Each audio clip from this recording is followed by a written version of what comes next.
بسم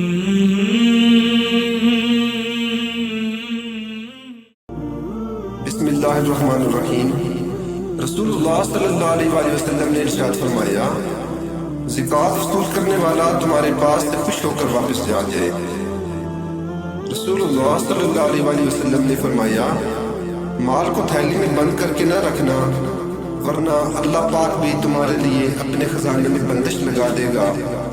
جہاں تک ہو سکے لوگوں میں خیرات تقسیم کرتے رہو۔ رسول اللہ صلی اللہ علیہ وسلم نے ارشاد فرمایا، میری امت میں سے شدید ترین محبت کرنے والے ایسے لوگ ہوں گے جو میرے بعد آئیں گے۔ ان میں سے ہر شخص چاہے گا کہ وہ دنیا، گھر بار اور اپنا سارا مال دے دے اور مجھے دیکھ لے۔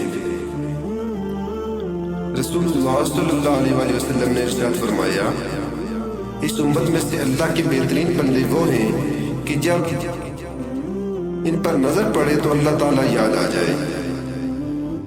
رسول اللہ صلی اللہ علیہ وسلم نے ارشاد فرمایا، اس امت میں 70,000 وہ لوگ ہوں گے جو بے حساب جنت میں داخل کیے جائیں گے۔